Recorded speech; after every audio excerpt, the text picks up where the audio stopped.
It's an absolute delight to come back again to Clear and to CUHK. I left in 2012, and since then I've been having a wonderful life. So when retirement comes, embrace it. It's fantastic. Okay, what we're going to do is obviously talk about flipped classroom. We might be giving you a somewhat different perspective to much of what you've heard before. But we're hoping to challenge you. Because, well, that's a picture of us, okay, you know us, right? If you read that slide, and I think it's a wonderful quote, it says, "The illiterate of the 21st century will not be those who cannot read and write, but those who cannot learn, unlearn, and relearn." Okay, so really that's what we're hoping to do, is to challenge some of your assumptions about teaching and learning. And because, quite frankly, the flipped classroom is not new. I have been teaching since the early 1970s. And I very quickly learnt that I was doing too much work, and quite frankly, the students should be doing more. And it's a theme we'll both come back to this morning. And so I think I probably, although I didn't use the terminology, and David will say the same, that we have been doing flipped learning for, I don't know, how long ago is the 1970s? Probably before your parents were born, some of you, but nevertheless. It's not a new... What we're challenging is the paradigm of power, where teachers are in charge of learning. And we're trying to actually flip the situation and look at students and their responsibilities in learning. So that's going to be a constant theme as we go through what we talk about, the activities that you do, and so on. So what we're going to do is we're going to give you a survey to find out what you think. We're going to talk a bit about student learning. We're going to tell you our definition of flipped learning. We're going to get you to look at, from your own experience, doing bits and pieces of flipped learning or thinking about it, what are the strengths and the challenges. And then we're going to give you some examples from Hong Kong of successful projects where students have basically taken over, if you like, and then we'll end. All right? Okay? Is that fair enough? You want? Sure. He's allowed to say things. I'm going to have a slightly tag team on this, and because of the room runs lengthways, we'll probably use the microphone, so make sure that people can hear us. I think the key issue here is to challenge the ideas, the preconceived ideas, because those things are extremely robust, and they're very difficult not only to change within ourselves, but equally importantly, more difficult to change in the students, having grown up with a set of expectations about teacher roles and student roles. A lot of the things that cycle around through education almost like fashion, and they change names every so often, but as Kamal says, the basic principles of what we're doing, I think, is to say, many examples, for example, you often hear teachers describing how hard they work to prepare their classes. They're very dedicated, they're very focused, they do a lot of preparation. And in fact, their students work less hard than they do. Now, we think do you all work hard? Yeah. Do you complain about working hard? Yeah. Yes. So that's the issue. And one of the things I think that we want to challenge you with is, if you already know the content, if you are already a content expert, and your students are not, they are learning the content, why are you working harder than them? Because they're the ones that need to acquire the knowledge and the critical thinking to enable them to provide assessment and evidence of their knowledge and their learning and their understanding and their thinking. So we want to make you think about that quite clearly. And to do that, we've pulled a very ancient slide from a very famous painting. I think this one's got my name on it. It's got a D. It's got a D. Oh, by the way, you can see the C and the D. We did Divided it up. We did talk about that. Yeah, so we did. Okay. So this is a very famous painting from the 13th century. No, it's right. And people seen it before. It's a very clever one, and it's a lecture. And there's the lecturers, okay, standing up front, and there's the people at the back socialising. These days we use a mobile phone, but it's pretty much the same thing. Nothing's changed. Then we have the people asleep. I don't know about you, but when I taught in Hong Kong, one of my challenges was to make sure my students didn't go to sleep in the morning. Okay? And I've never seen that before. That was a first for me. Late afternoon, 2 o'clock, 3 o'clock, yes, people get a bit tired, but not come to class and immediately go to sleep on the desk. When I came to Hong Kong, this was new for me. And it still exists. People are bored. They're doing your course because it was the only course they could possibly choose. It's the only one that fitted with the timetable, so you're stuck with a student who doesn't want to be there and doesn't see the value in your course. And then, of course, we've got the few people that are very keen and enthusiastic. One of those, and they're sitting usually in the first 2 rows. And then we mustn't forget we're in universities, and the auditors. They're all keeping an eye on us. They're doing surveys on our students. They're doing satisfaction surveys. And the universities are subject to the UGC and return on investment and all those sorts of things. That's going on constantly. And we'd like to suggest that this model is a little outdated.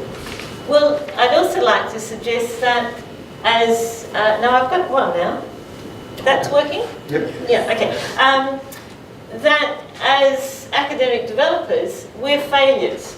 Yep. Because this model is still the dominant model in higher education. And so the importance of this flipped classroom project is to, if we could, really begin to challenge this model.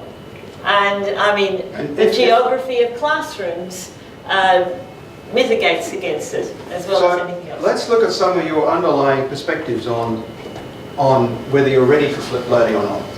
And what we'd like you to do is to focus on that graphic with a QR code reader. I'm sure that this is going to work, and kind thanks to Paul and his team for providing YouReply. So I appreciate if you go there, and the session number is M3403. So you should be able to just point your mobile device at it, and we'd like you to answer those questions so that we get a better understanding of the group and where your perspectives lie. If there's any problems, put your hand up and one of the team will come around and assist. I think one of the interesting issues that you face with all of these problems is the first question is a very good one, and looking at the range of possibilities. And I think Tim pointed out there's what people say and what people do. Is that what I was hearing? Well, it's a good point. It wasn't quite what I was No, thinking. it wasn't. He was saying it depends on the discipline. I was saying, well, no, I wasn't saying it depends on your discipline. I was saying it depends what you teach. So even within the same discipline, Okay. there will be some things where you would teach in one style and some aspects of the context. And I think that's a fair enough comment. Um, As an ex-chemistry teacher myself, many moons ago, there are some things that you probably wouldn't want students to discover by themselves. That could be painful for everybody. So, but I think it's very useful to have a look at this, to think about how these particular responses relate to the way in which you yourself view teaching and learning. The literature is full of examples of people designing the way they're teaching and learning environments based upon perceptions or ideas that they may never have actually articulated themselves. And that's a big challenge, because one of the things we would like you to think about today is what drives your own design principles, because that will make a big difference to the things that you agree to or disagree to. Now, all of these responses, if we go through and look here, some of these will be standard answers, if you like, and you have access to all of these on your mobile devices. Quite a clever trick, I think, of YouReply, where there is a difference of opinion. And yet you're all involved, I think, in the same sort of project to flip a class. So presenting new topics. Okay? There are some people that strongly disagree and some people that disagree. And maybe it's based upon the content. And if you're looking at better for the teacher decides what activities need to be done, again, a full spectrum answer. But Okay? basically, you are all still taking responsibility. You're deciding what's going to be taught. You're demonstrating, the majority of you, demonstrating the way to solve the problem. You know, you're still holding the reins. And this one in particular, right? Facilitating own inquiry. Oh, that's different. Yeah, but very, very strongly at one end. Let's have a look at another couple. Yes, but hang on. No, go back to number 4. That's a different... there's a tension going on here. In the first few questions, you were still taking responsibility for demonstrating how to solve a problem, for choosing the topics, and yet you believe that you should be facilitating students doing their own inquiry. There's a tension. There's a tension to how much you mother hen the students and how much you give them free range. And I think that's, in any thinking teacher, that tension exists, and we can see it in these responses. Yeah. So let's have a quick look at some of these and then move on. Right. This is a really good one. Very, very good one. And I'm reminded of some research that I did a very long time ago for my master's degree, where the standard process was to give good explanations on why students were wrong. And then the students would give that explanation back to you in an exam, but if you check the next year to see if they actually understood and internalized that knowledge, guess what? They'd gone back to their original position. Yeah, but people here are saying that they disagree with that. So Yeah, in other they words, do. they're letting students make mistakes. They're letting students make mistakes. Which is good. Which is good. Okay, let's jump in here. Okay, pretty reasonable response, I think. Yeah. Clear correct answers. Now we have here Yeah, some right. diversity. Okay.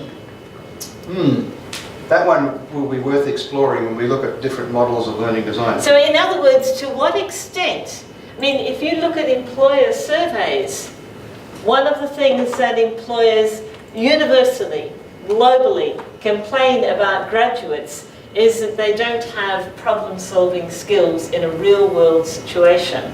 And it's partly because there's been boundaries around the sorts of problems they've done in their university studies, so that they haven't actually necessarily had enough experience, and they've had some enough experience. And it's partly this, again, it's this tension. How much do you keep the university studies clear and coherent so that students don't get lost, and how much do you throw them in at the deep end and let them experience real problems? And I think it's a very difficult decision. And the flipping the classroom implies giving students more real-world responsibility in doing what they need to do in order to get a degree. And much messier. And again, that's why in the end, we had someone yesterday who's not here today, so maybe I can make a comment then, who has tried flipped learning and found that the students really didn't like it. Now, I've got no idea quite what he did, but the problem was there's a resistance. There's the internal conflict in you, and there's also the resistance from students who have had, you know, all their schooling, particularly in Hong Kong, is very structured. So they have to let go as well. So you've got the tension inside the teacher and the reluctance for many students to let go of certainty. And And I think that's highlighted in this one here, the next question, which again has got considerable variation. And I think this is part of the tension about how students acquire content.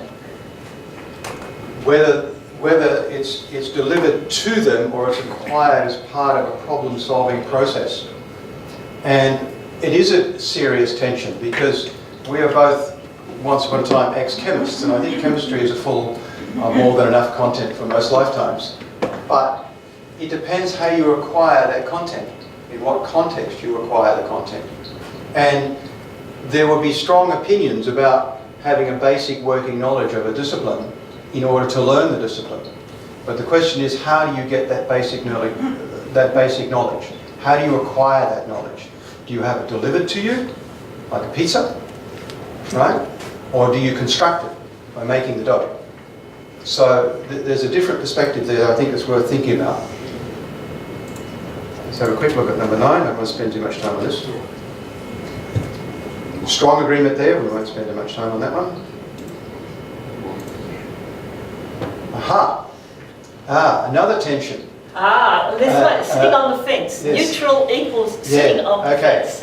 You know, I know for a fact that in because I worked at Hong Kong IED, now Education University, for a few years when I first came to Hong Kong.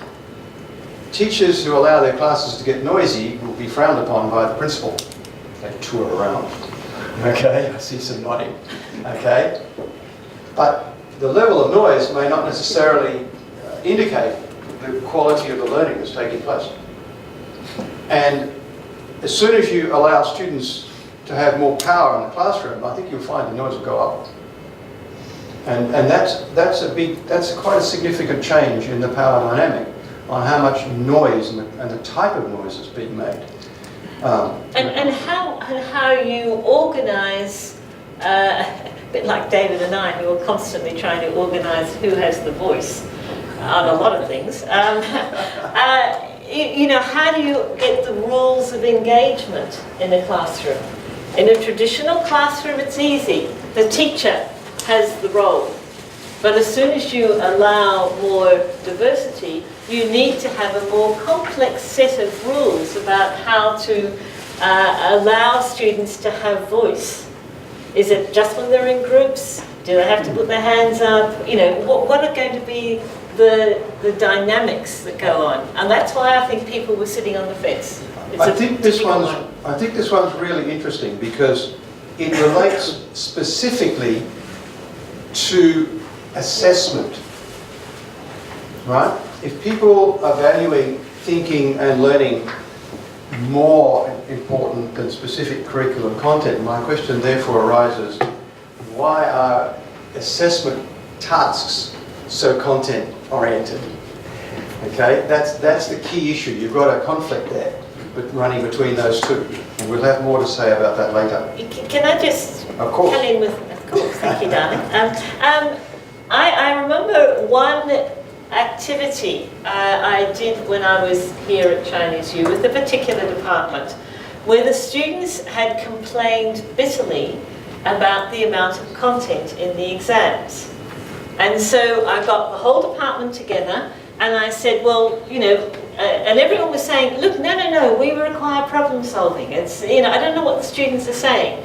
So we took one person's exam paper and gave it to colleagues, I mean, this, with their permission, and got them to classify what was required in order to solve the problem.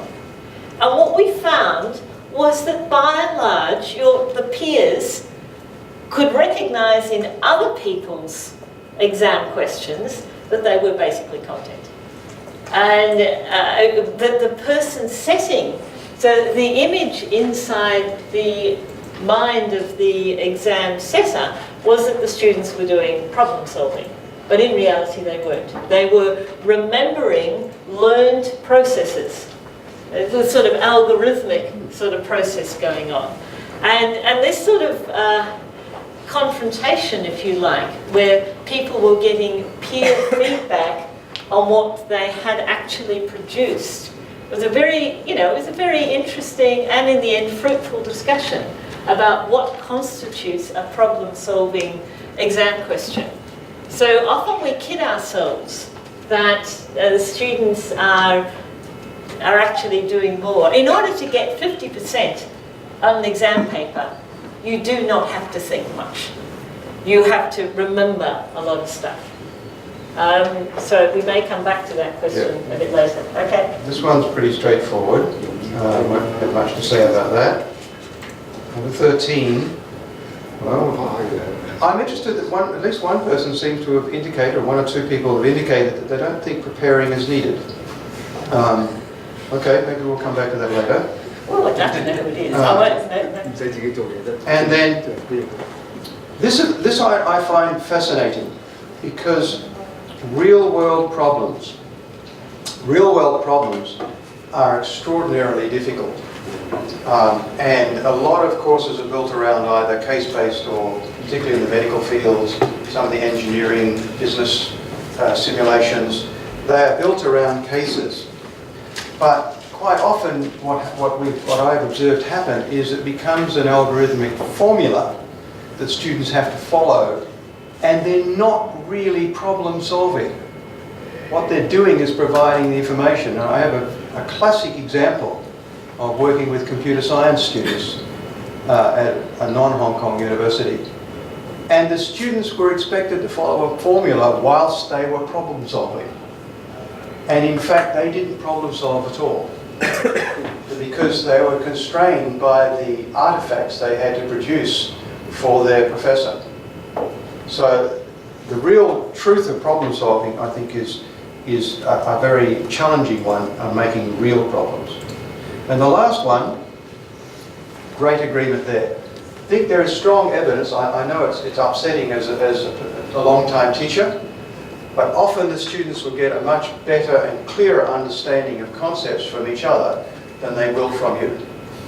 And for me, until a student can give me an explanation in their own words, they don't own the content. They really don't.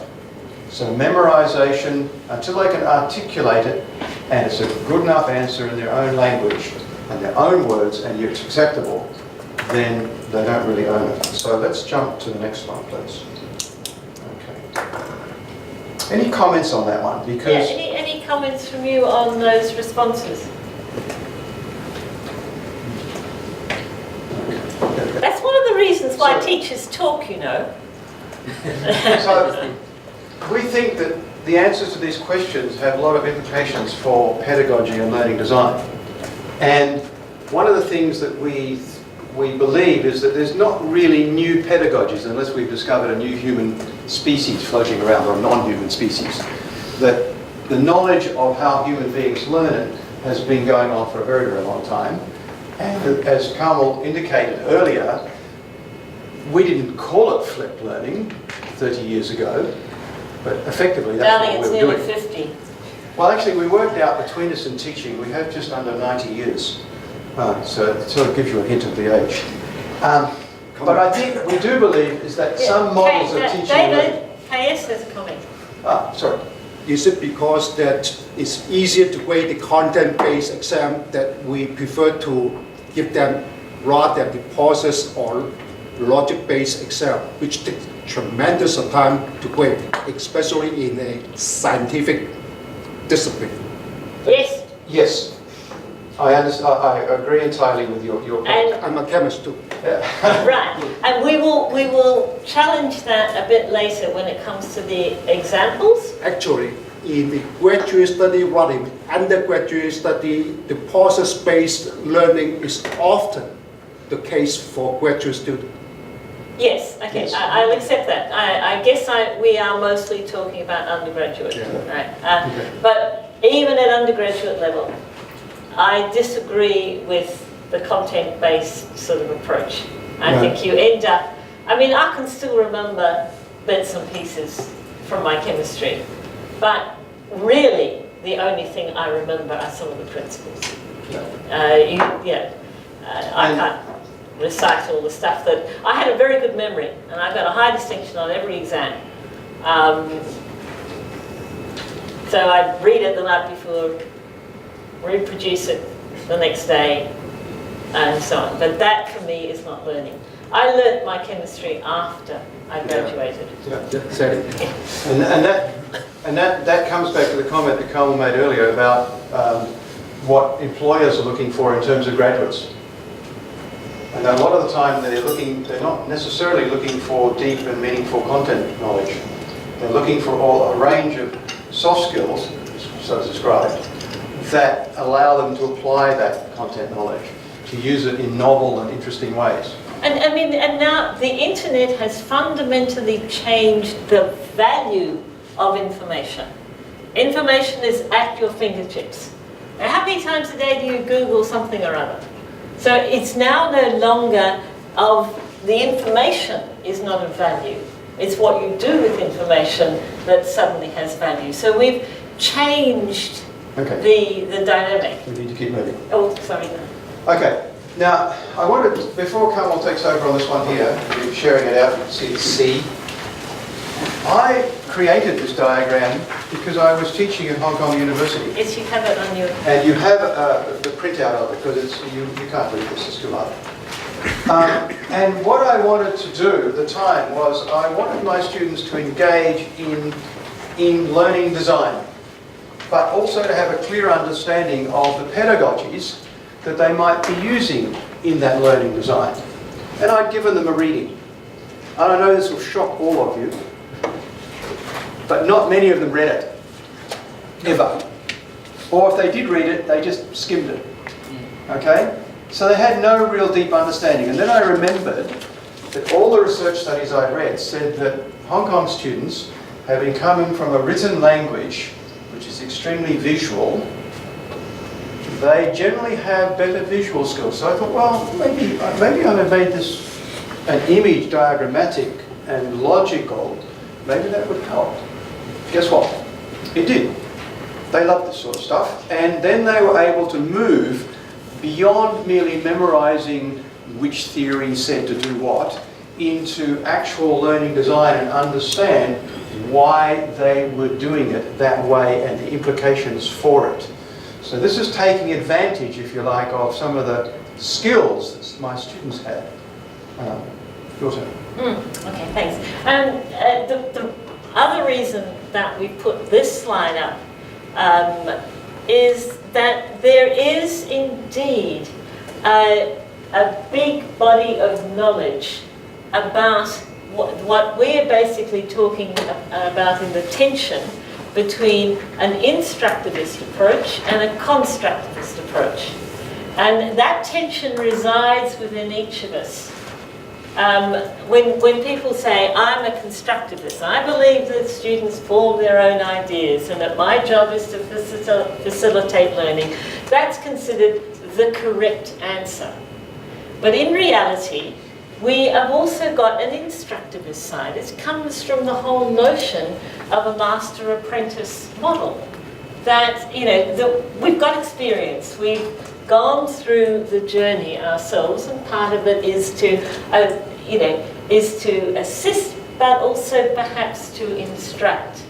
And so, if you read the literature, and I think David has captured it beautifully here, it's worthwhile spending a bit of time looking at this diagram, indeed there is a tension between, this is one of those things that doesn't let you point a pointer at it. Okay. No. Between the idea of student responsibility, student independence, student construction, which is the first lot, social construction of knowledge. All this lot up here wrote about that. They're famous psychologists.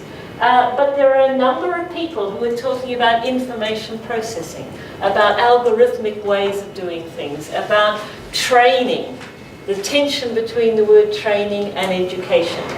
And interestingly enough, most of our curriculum documents within universities sit here.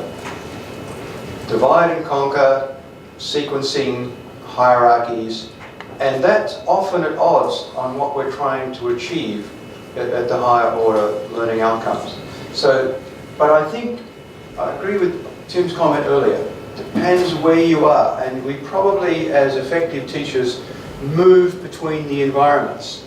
And I think the tension is to select which pieces you operate on. So For when you me, one of the most important things is to know why I'm doing something.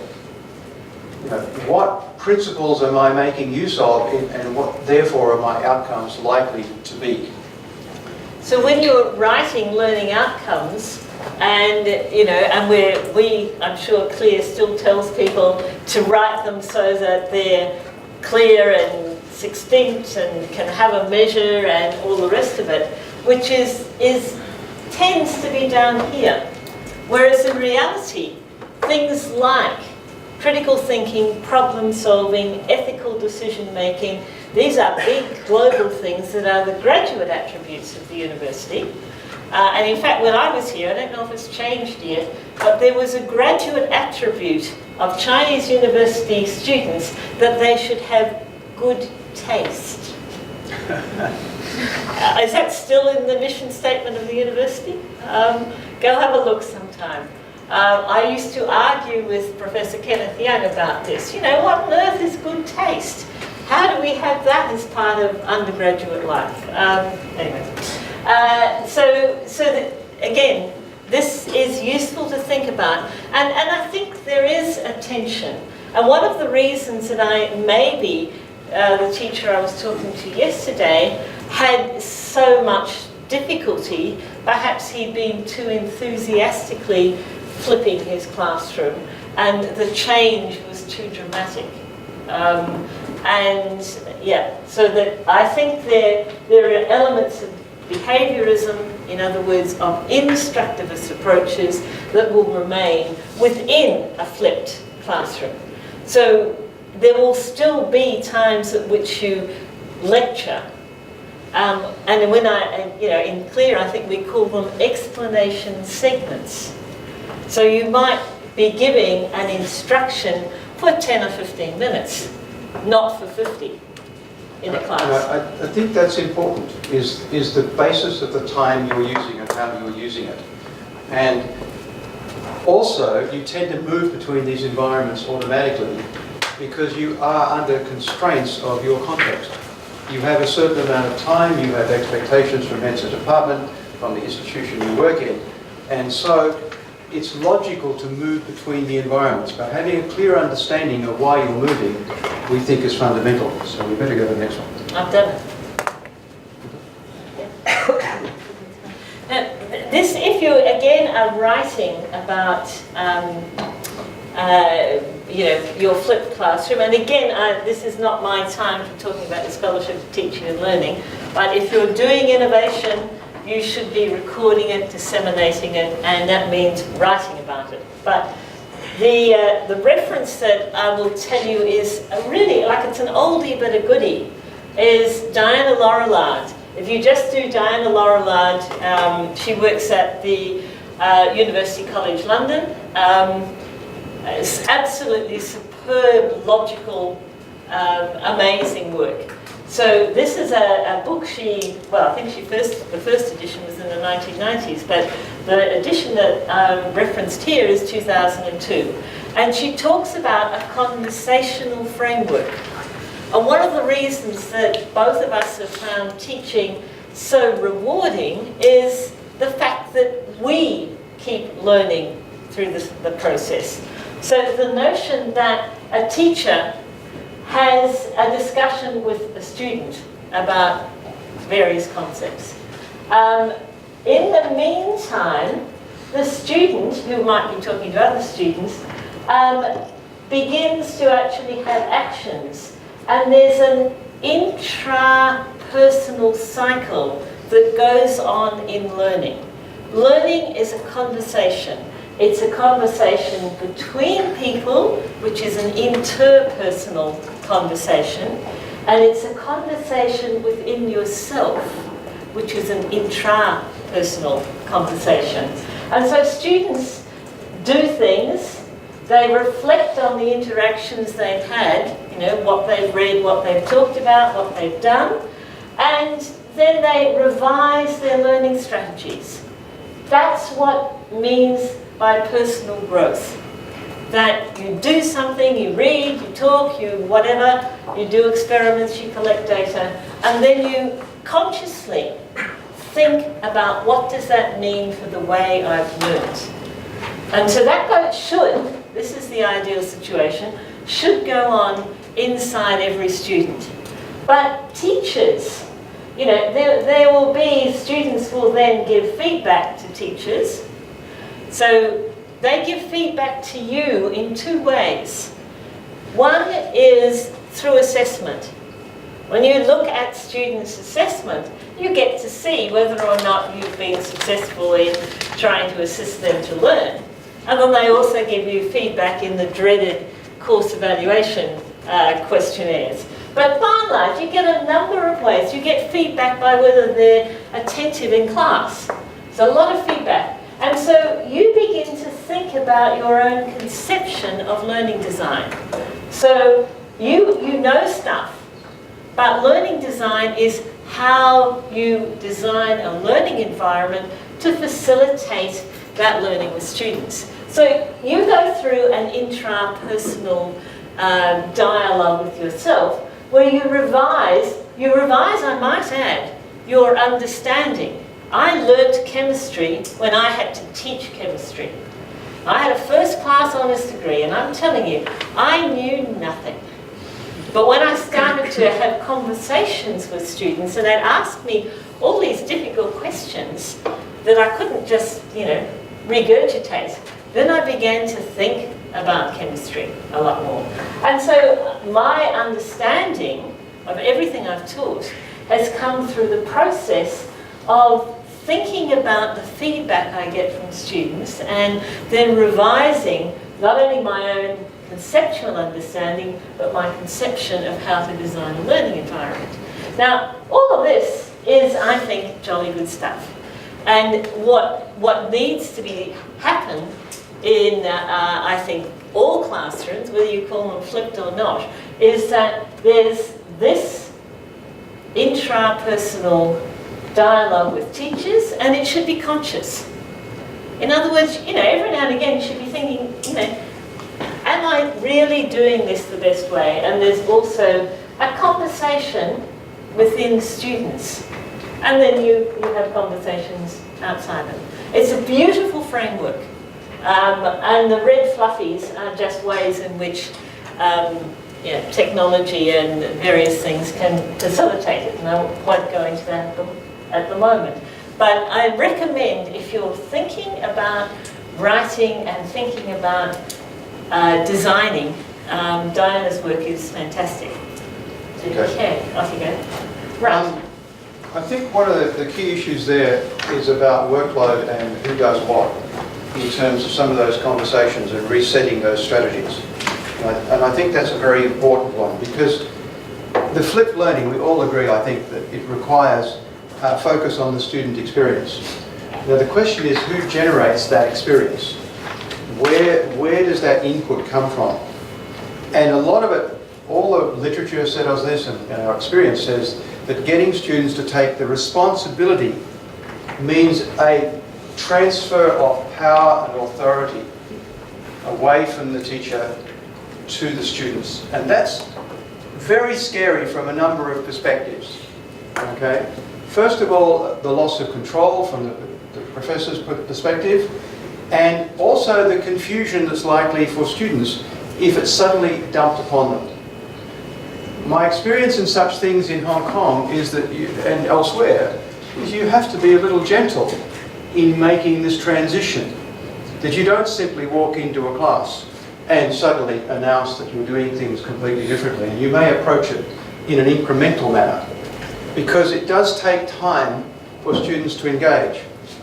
I will mention one story. I was program director for a couple of the master's degrees when I worked at Hong Kong University when I was here. And I had a course which would be described these days as flipped learning. We hadn't invented it then as a term. And the first 6 weeks of that course, you should have seen some of the emails I got from students about how lazy I was, how I was not doing my job. I had the responsibility of the teacher in a very Confucian sense. It was my job to be the sifu, the sensei, and I wasn't doing it. So what exactly were we coming to your class to waste our time when you aren't doing your job? Absolutely fierce emails. I was very sensible. I didn't show any of them to the dean. Okay? And slowly but surely, by modelling some of the processes in this course, by saying that no, I'm not going to leave you hanging completely, building their confidence over a period of time and allowing them into the process meant that over a period of 3 years, the course that I was teaching in that master's degree was both rated by students over 3 years to be the hardest course in the master's degree and the most popular. So it can be done, but you have to be understanding that that second one there, taking responsibility, has to be handled with some degree of sensitivity and has to be handled with a good communication process. Because flipped learning ultimately requires, as it says, evidence of student learning. And the outcome for me as the teacher in that particular program was justifying higher grades to my dean at the annual exam meeting of faculty. Because by engaging and by getting feedback and monitoring and we used a lot of peer feedback in that particular module, the students broke the recommended number of A's for that particular cohort. The dreaded normal The dreaded curve. Yeah. Why have you got this many? And we double marked and we did all those sorts of things, but the outcome was measurably, absolutely better learning outcomes. And the evidence was there. So when people said, no, you can't possibly have students doing this, it doesn't match the curve, you just show them the assessment and you say, this is the evidence from the students, what am I supposed to do? They've met the criteria and exceeded it. So that one's a very important one because the demonstration of evidence, I think, is crucial. Now, Carl and I both like sort of Venn diagrams with just 3 things in it. You're going to see a couple of those. The 3 circles, right? The 3 circles. And we think that what we're ultimately after is this evidence of student learning in the middle here. But really we've got a conversation between us and the students themselves. And the student component of it is vital for that process, as you all agreed in the survey. So the cooperation, the collaboration is fundamentally important. And that usually means some kind of peer tutoring is going to occur, or peer engagement, or peer teaching is a possibility on this particular axis. And I'll give a hint, maybe peer assessment, instead of the teacher making the judgments about learning outcomes, perhaps the students can. Yeah. And has anybody ever done that? Have you ever got students to mark other students' work? 4 grades. For a grade. Anybody ever done it? Just out of curiosity? Yes. No? Yes? No? No? Come on, I'm not going to kill myself, and Okay. I've got a whole pile of students to do For the a work. person that has done this in Hong Kong, the students here are ruthless. They are absolutely brutal. Right? You give them the marking scheme, or you work out the marking scheme with them, and then you give them the grading, they are way tougher than me. So you often have to moderate. And you have to moderate them and say, look, oh, come on, let's not, destroy this person. They are really tough. Okay? But they learn. But they learn from it. They learn the skill of critique. And part of this process here is who's doing the work, who's generating the content. Because in many examples we've got, and some of the examples in the references show that students are very capable of generating very high quality content if you give them the framework within to operate.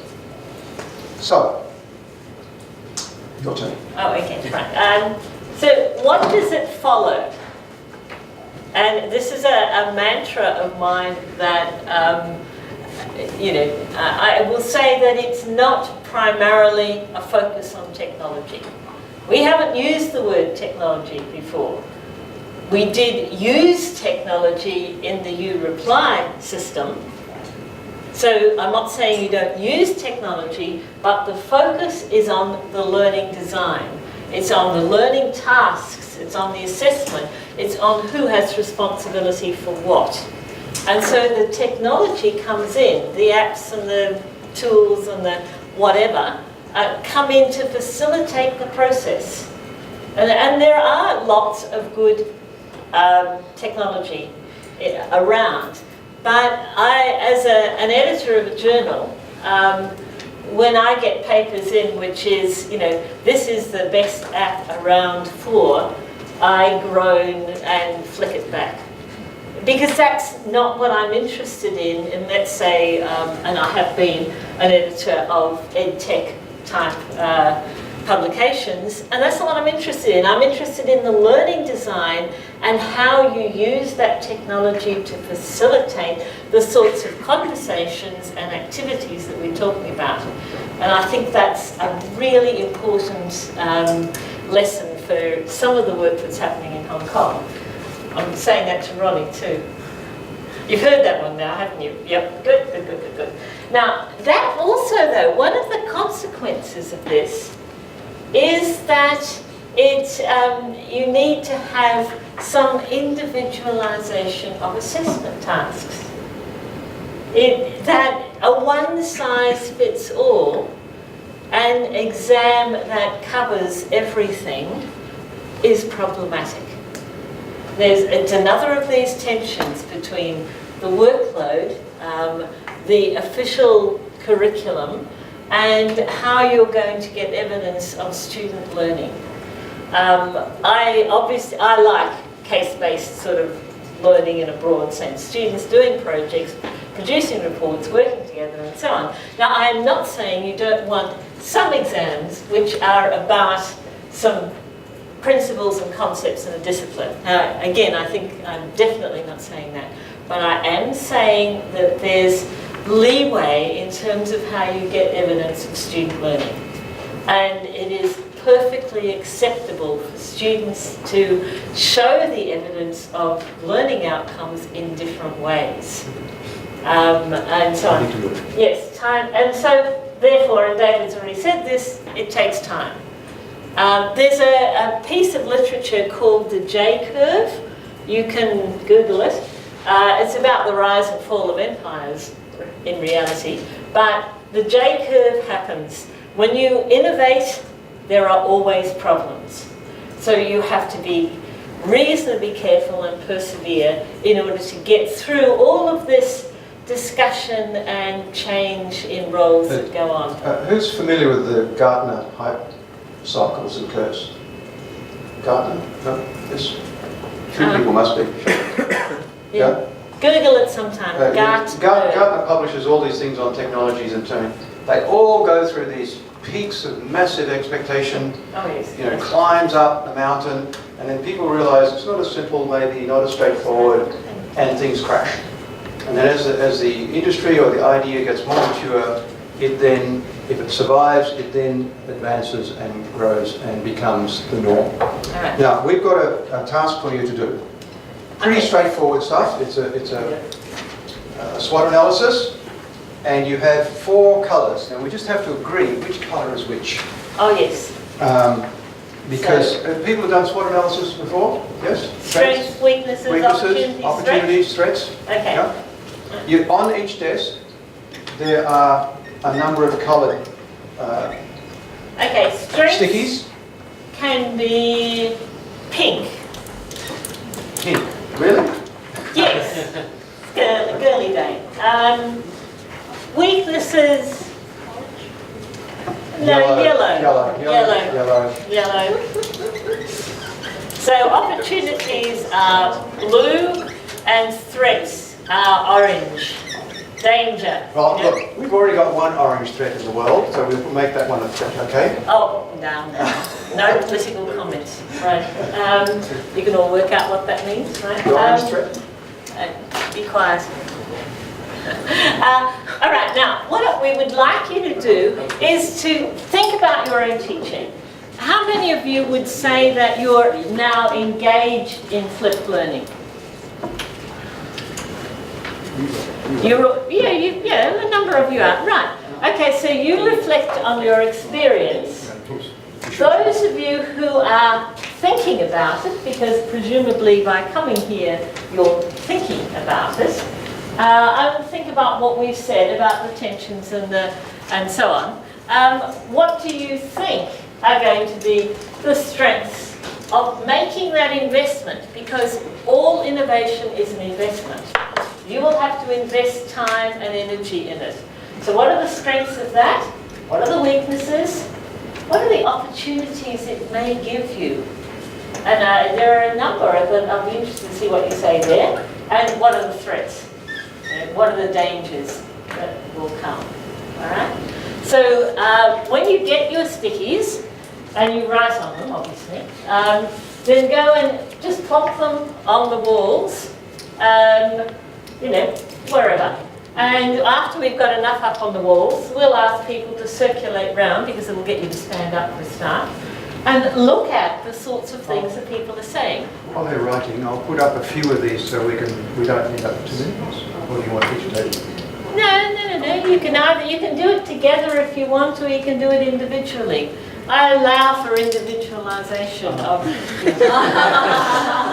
all right, so, as I said, if in the end it's a table, fine, or if it's a couple, fine, or if it's individuals. But within the next, 5 minutes or so, get yourselves 4 stickies up on the wall.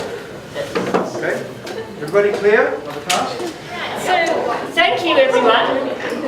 Wonderfully vibrant discussion. Clearly there are some tensions. We will, because we don't have time to go through the whole lot, we will get all of these typed up. So you will get all of the comments that have come from everyone, and that will be emailed to you.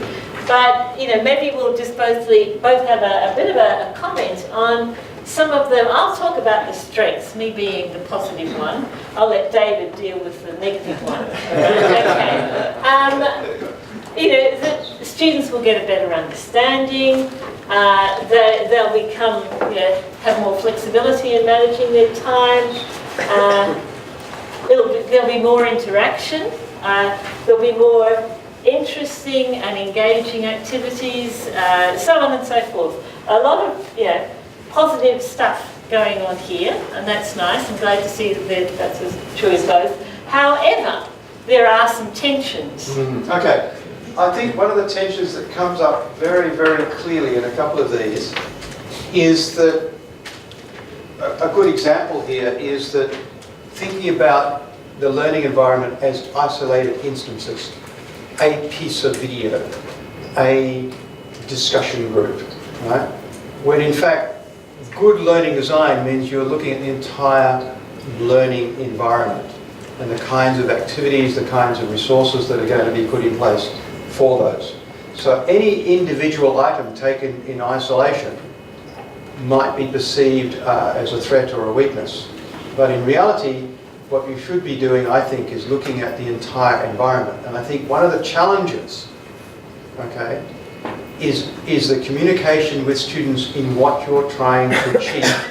Because I agree, if students see they're required to watch a video, therefore that's their learning done, and if that hasn't been communicated, that isn't merely what's going to be expected or what they're going to be engaged in, then that's a communication issue that needs to be thought of and dealt with very, very early in the semester.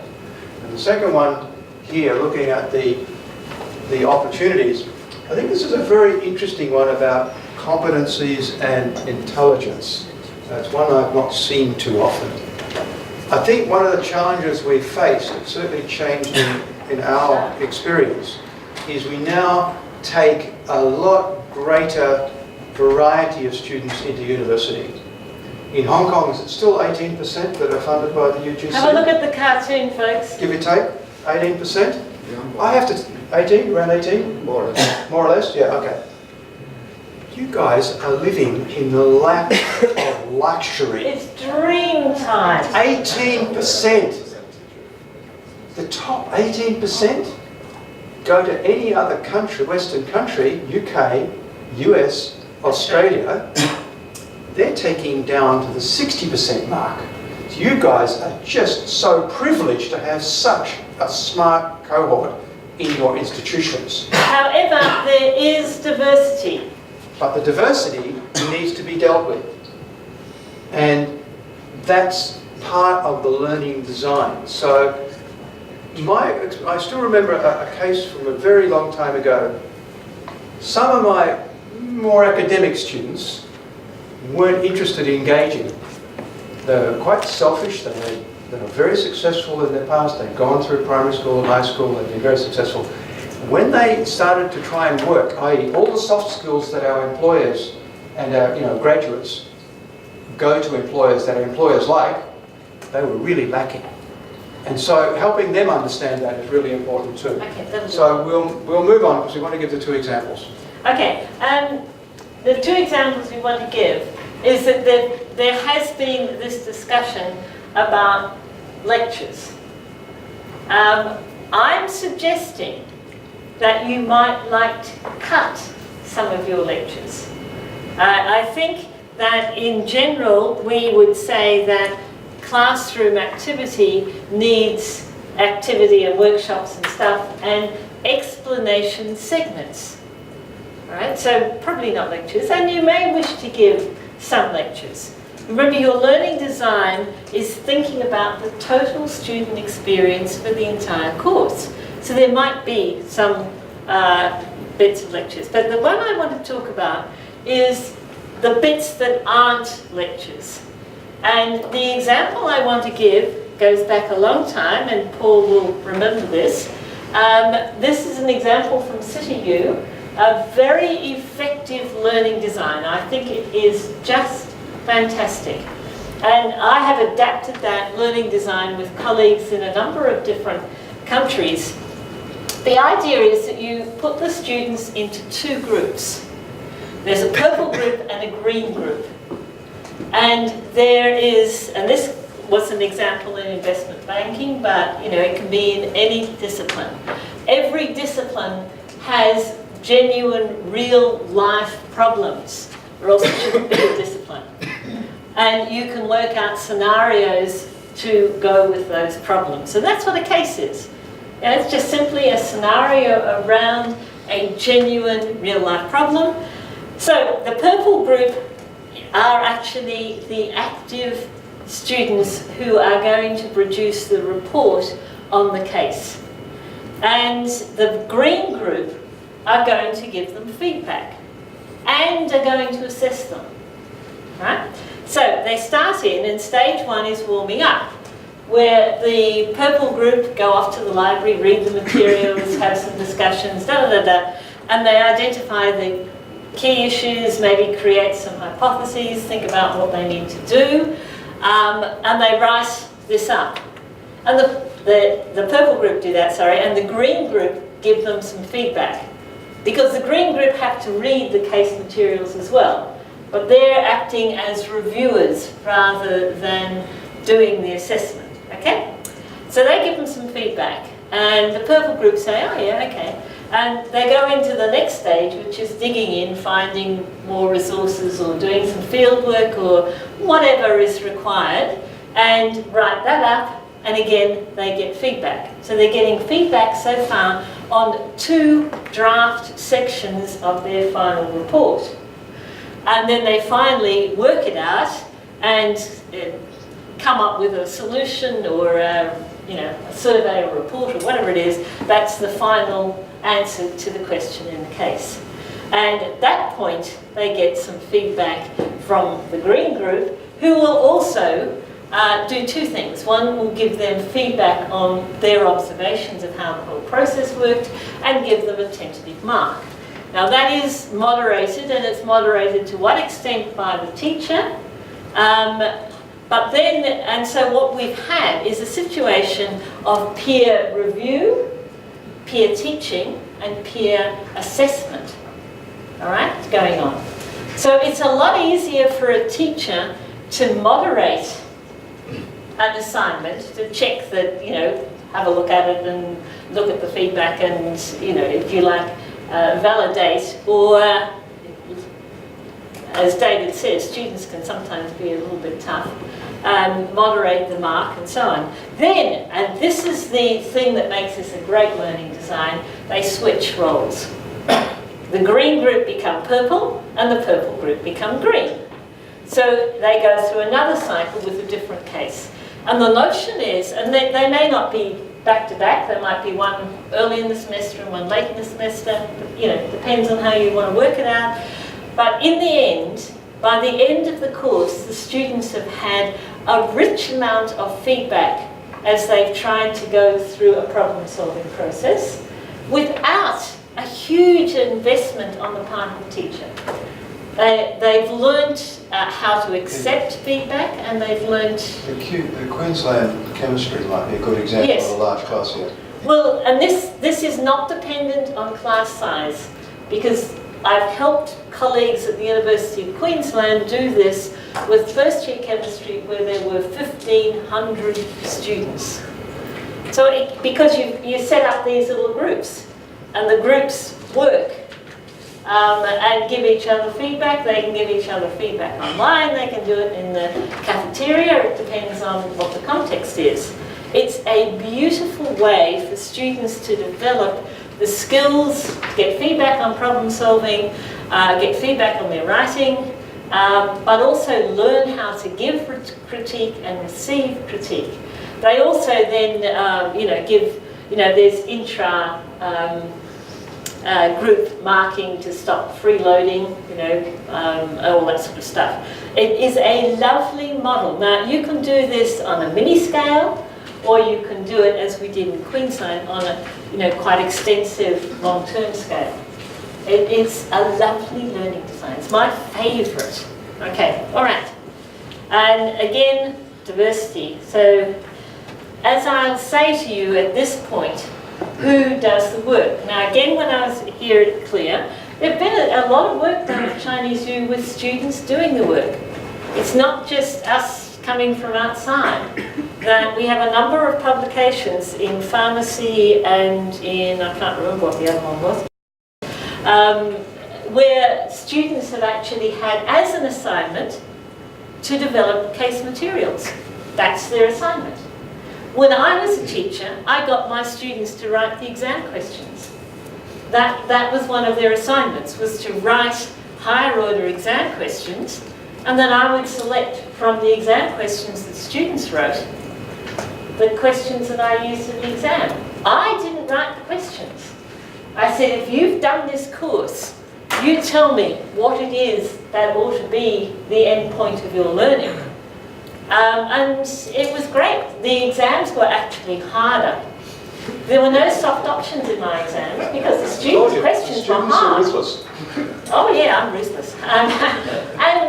But their performance was better. They were motivated. They had the power of assessment.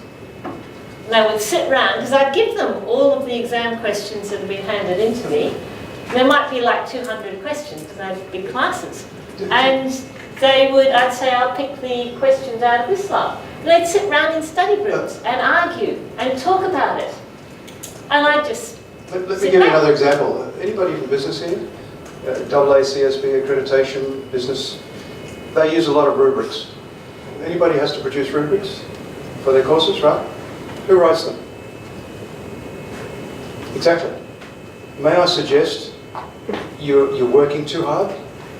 get the Right? students to write. If you go into a class and say, I'm going to set this task, and you ask a class, what do you think would be valuable in an outcome for this particular question or this particular task, and you ask them to set it, now you might have in your mind a mental map or model of where you want to go, but I think you'll be surprised, because those students will produce pretty close to what you think is a good rubric.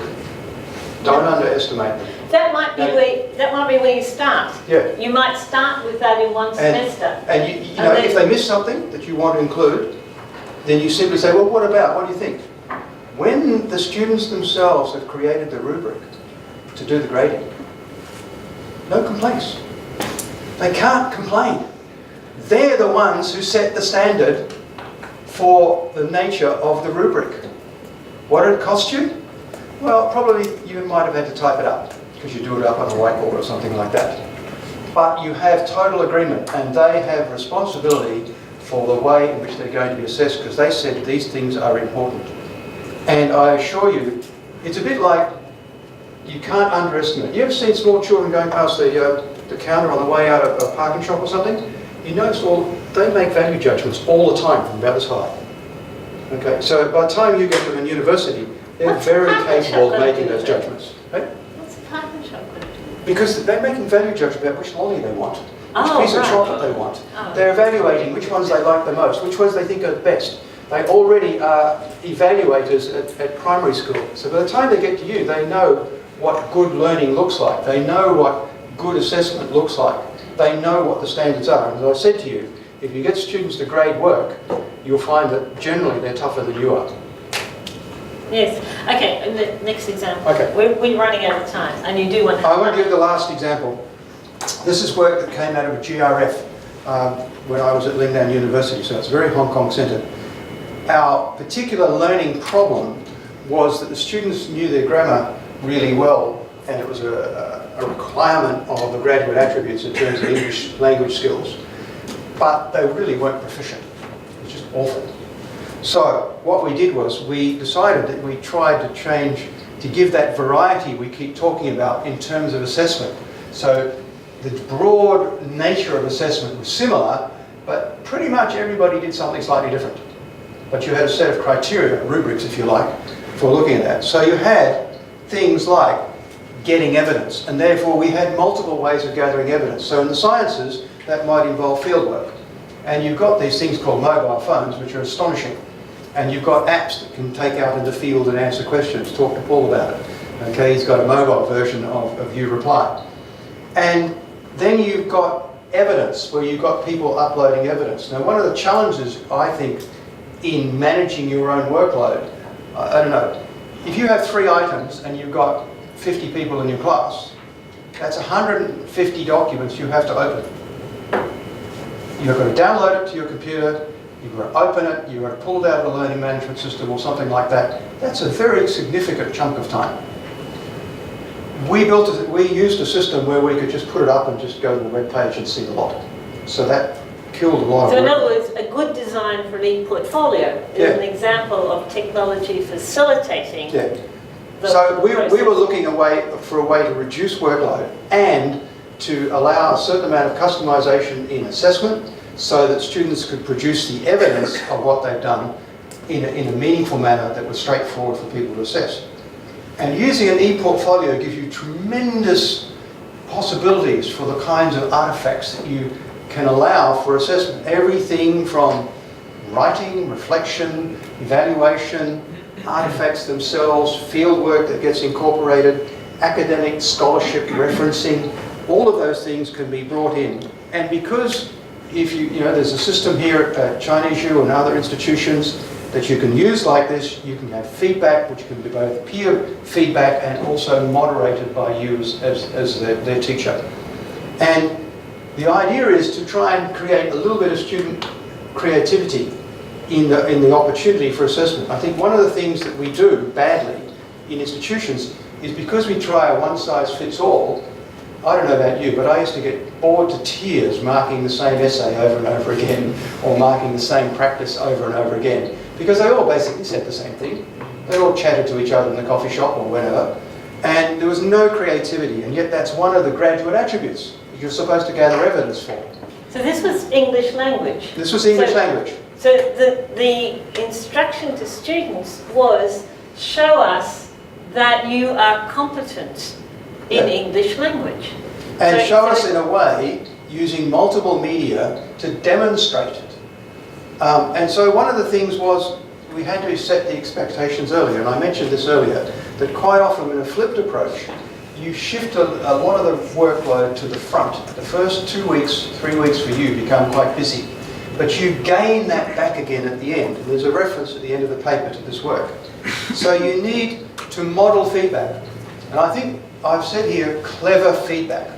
So one of the things we worked with, the group of teachers was quite a large group, 16 teachers across the entire cohort of first years at Lingnan University. So it was a big group. And modelling that feedback was one of the most difficult parts, because the teachers in their mindset said, oh, I have to check everything because the students can't do everything. I would argue, no, you don't. What you have to provide for students is evidence of what is good practice and relate that to the way in which they're going to be assessed ultimately. So that means cherry picking out the stuff that you provide feedback on. So clever feedback. And you use the communication tools available to you, so that extends the class. It's no longer just 4 hours a week or 3 hours a week.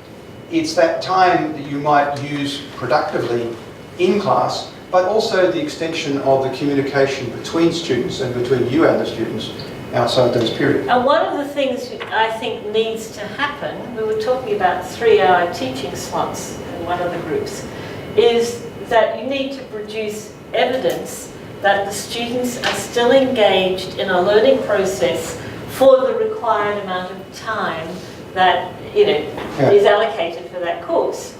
And something like this, so you might cancel one of the hours of your 3-hour course, but you've got evidence in a portfolio system that the students are still engaged in learning processes for the entire amount of time they're supposed to be. The references for the papers on this particular project are below. But one of the things I think that's key to think about is that because we shifted part of the workload to the students and early on, the end of the semester, the reduction in workload for the teachers was between 50 and 70%, give or take. And it was very, very apparent. We had 16 teachers. 4 of the teachers were very difficult to convince they should behave in this way. They were sort of sitting far to the right in terms of where their perceptions of the role of a teacher, and you can't We've got to finish win them all. huh? I know. Okay. But the point is, the evidence is there for massive reductions and also creativity in the students, which is actually very difficult to provide evidence of for graduate attributes. So, quick questions to finish on. Okay? Key questions for you to answer, and maybe with a bit of help from Paul and his team occasionally, or a teaching and learning grant. How do the students engage with the content? How do they get access? Is it through a learning management system? Is it through general communication systems? Is it through a Google Doc or something like that? What activities will the students do, and how will you get evidence that the students have done it? That's one of the key questions. Like a quiz at the beginning of the class or something. Who's generating the quizzes? Who does them? So one of the useful things is to get students to generate the quizzes. And they put them up, and then they take it in turns over the semester. What kinds of activities are compatible? What we've been saying all along is be flexible with what you do. And sometimes you'll do mini presentations. So pretty much all the activities are compatible. It just depends on the weight you give to them and the amount of time they occupy. And active learning, when you're giving them opportunity to produce evidence. I don't like discussions, for example, in any of my classes, if somebody hasn't produced something. If you just had a great chat, fantastic. Show me what you learnt.